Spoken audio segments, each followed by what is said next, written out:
kapangyarihan ang anumang mga gawa ng sumpa Amen. o anumang mga negatibong salita laban sa atin. Amen. Bakit? Kasi nandun yung protection ng Diyos. Amen. Sa bawat isa, nasa Kanya ay nagtitiwala. Tiwala. Amen. Amen po ba? Amen. At ito po ang good news. Ang Diyos ang lumalaban para sa atin. Amen. Nandun siya. Sabi nga natin kanina, hindi niya tayo papabayaan. Amen. Kaya nung sinabi po ni Yahweh kay Balaam, tumusok yung mga tao niyan. Bakit pinagpapala ko yan eh?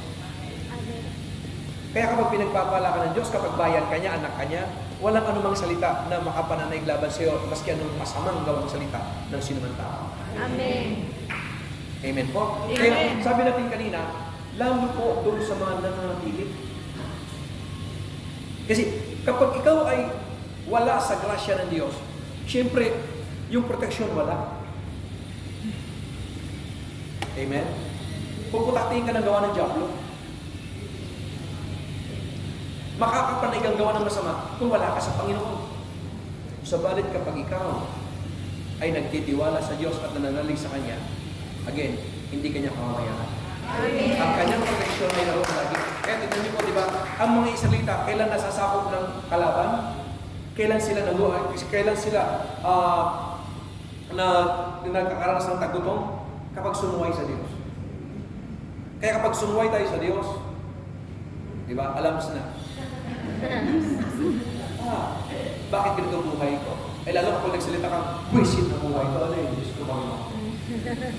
Huwag mo namang i-pronounce yung kabuwisitan sa buhay mo. Kung magsalita ka, pagpapala ang buhay. Ito, di ba, napakaganda po yung tuwing umaga yung salitang Chosan. Chosan lang. Sabihin ng employer mo, sick pa na. Tansin, sabi ko sa'yo. Listen mo. Di ba? Bakit? Kapag nag-good morning ka, at may magandang ngiti sa labi, pagpapalayan sa'yo. Yes. Lalo yung mga chick, tumitingin sa facial expression. Yes. Di ba? Tumitingin sila sa facial expression. Pag umaga na pag-anong ka na, sabi ko, nangyari ito? Get out of my face. You have to evaporate. Di ba? Mga sasabihin sa'yo ito, umalis ka dito. Hindi ka magpapala. Pero pag nakangiti ka, you're such a blessing to me. Amen po? Amen. Amen po? Amen. Yes. Kaya, tingnan niyo po yung naidudulot ng pagpapala sa isang tao. Kaya ang sabi po ni Yahweh kay Balaam, huwag mong supayin yung mga tao niyan. Bakit? Pinagpapala ko mga yan. Amen. Ito ngayon, ang sabi kayo dito. Tingnan niyo po ha. Okay. Kinumagahan, in verse 13, kinumagahan sila ni Balaam sa mga taon sa panahon. Umuwi na kayo, ayaw akong pasamahin ni Yahweh sa inyo. In verse 18, so, ang sagot ni Balaam, ibigay man sa akin ni Balak ang lahat ng ginto tila sa kanyang palasyo, kahit kaunti hindi ko maaaring suwayin ang utos sa akin ni Yahweh na aking Diyos. Gayunman, dito na kayo magpalipas ng gabi para malaman natin kung ano pa ang sasabihin sa akin ni Yahweh. Kinagabihan lumapit ng Diyos kay Balaam at sinabi sa kanya, sumama ka sa kanilang muling ang pinapasabi ko lamang sa iyo ang sasabihin mo. Kinabukasan ng umaga ay hinanda ni Balaam ang kanyang asno at sumama sa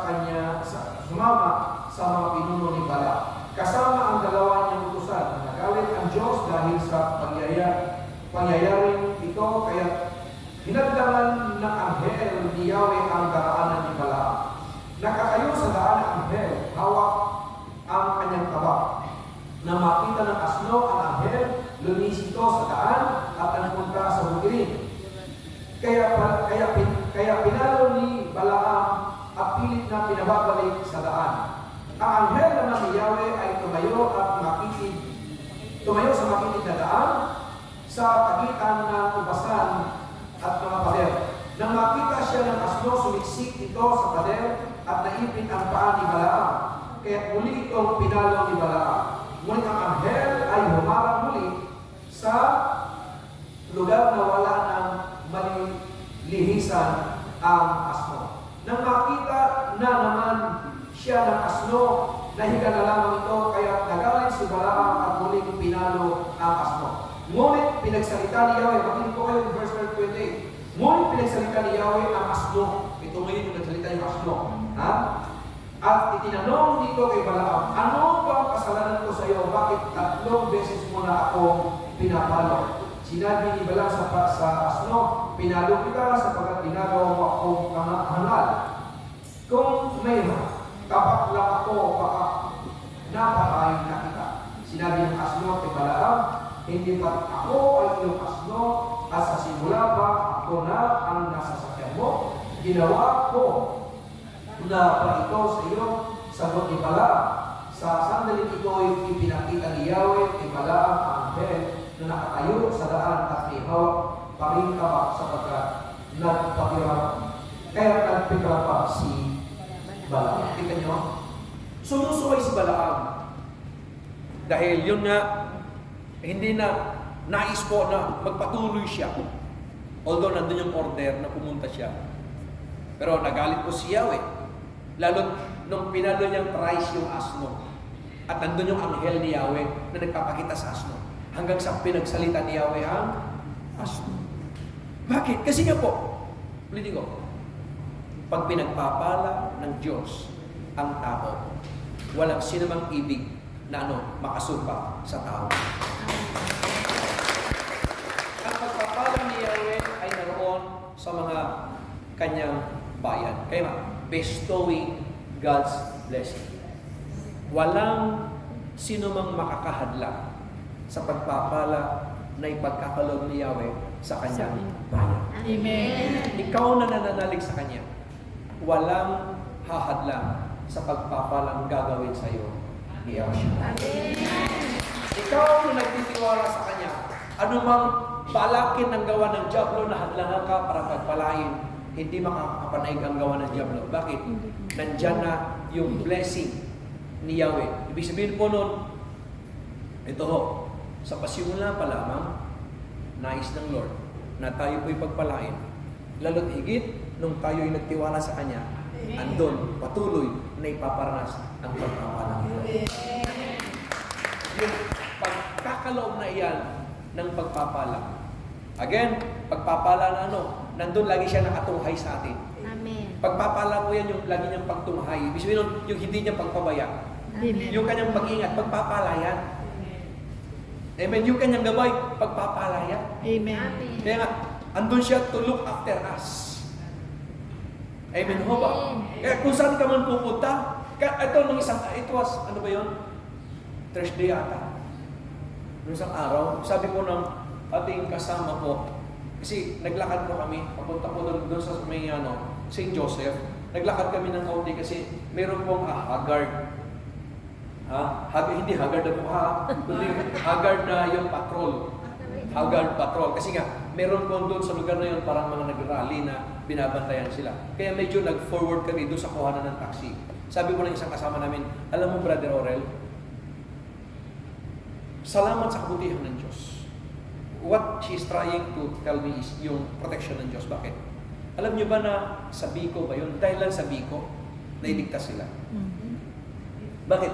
Yung sandaling iyon, doon sa kanilang antayan lagi, yung sandaling iyon, may tumawag sa pansin nila na ganito, sis, may Biko dito. Bumalik sila sa St. Joseph dahil sa Biko. Hindi sa Pasig yan, Biko Soto. Dahil sa Biko, yung kakanin. Amen. Yung kakanin. Pagtalikod po nila sa isang saglit ng sandaling iyon, may na-discretion. Yung bus is nagkaroon ng discretion. Sabi nila, is ganito, yung protection ng Diyos, nandun. Amen. Bakit? Again, our God, ang Diyos po natin ay nandun to look after us. Amen. Hindi niya tayo Bayan. nandun siya laging nakatunghay. At tayo Ingat. Amen. Di ba, minsan may pangyayari na sa pagmamadali mo, tapos naiwang ka.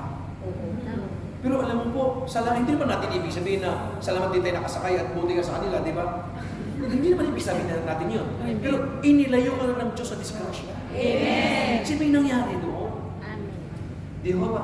Ganun ang Diyos mag-ingat. And again, pagpapala ng Diyos yun. Amen. Ang pag-iingat ay pagpapala. Ng Diyos.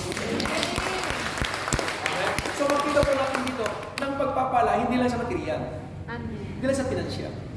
Ang pag-iingat, pagpapala din. Yung gabay, pagpapala din. Yung patnubay, pagpapala din. Yung peace of mind, pagpapala din. Yung pagbabago, pagpapala din. Mahina yung amen ng pagbabago. Ano ba yung pagbabago na yan? Ano ba meron sa pagbabago na yan? Mahina ng mahina. Di ba na-observahan nyo rin, di ba? Hello! Ay, kinakailangan na pag sinabi yung pagbabago, amen tulad. Bakit? Ulitin ko. Kung walang pagbagong nangyari sa atin ngayon, wala tayo sa lugar. Amen. Totoo yan. Totoo yan. Although yung pagbabago kasi is, syempre hindi naman karaka-raka. Hindi yung umaten ka ngayon, bukas bagong bago ka na, hindi. Amen. Kaya di ba ang sabi doon in Matthew 5 verse 48, if I'm not mistaken, sabi niya, be holy as my Father in heaven is holy. Yung word na holy po, ito po yun, processing word, proseso siya. Yung word be, magpaka. Magpaka. Ibig sabihin nun, yung mayroong pagpapatuloy. Step by step. Hindi yung sinabing, di ba, umating ka yung sa saiko, kagad, ikaw ay nagre-readjust na ng kaputian, bagong-bago ka na. Di ba? Tapos mo, huwag ako kausapin. Sabi, ay, bad mood siya. Meron ba sa inyo kasati ng gano'n? Amen. Hindi, ang gusto natin i-establish sa atin ngayon is ganito. Sabi nga binabago tayo ng Diyos araw-araw. Sabi nga, binabago mo ako araw-araw. Binabago mo ako araw-araw. Binabago mo ako araw-araw. O sino mga binago na rito? Salamat sa Diyos. O diba? Araw-araw yan. Gradual. Amen. Gradually. Ayan po. At ang tingin ko, yan ay pagpapala ng Diyos. Palakpakan para sa okay po. At ang isa pa, brothers and sisters in Christ, is this. Ano po? Because we are running out of time. Medyo pagbo tayo. Hindi mo kayo nagmamadali ano? Hindi. Wala pa kayo na kayo. Baka may nantay kayo pagkatapos ng ito. Ito ngayon. Ano po itong mga pitong pagpapala ng Diyos pa? There are 7 blessings from God. First is, yung po sinasabing supernatural blessings. Supernatural blessings. At ito po yung gusto kong i-release ng Lord sa atin po, mga supernatural na pagpapala. Amen? Pangalawa po is yung double portion of anointing. Yan, anointing po yan. Halimbawa, sa ating paglilingkod, katulad po ninyo, no? Nandiyan yung anointing. At ang isa pa is, ito, syempre, yung financial abundance. Di ba, sabi nga natin kanina, simulan nag-LCD tayo, meron ba siya yung nagtaraho? Meron ba siya nagkulang? Wala. Simulan nag-LCD tayo, meron na ba sa inyong nagtaraho? Diba? Nagtaraho is yung nagkulang? Meron ba siya yung naghihirap?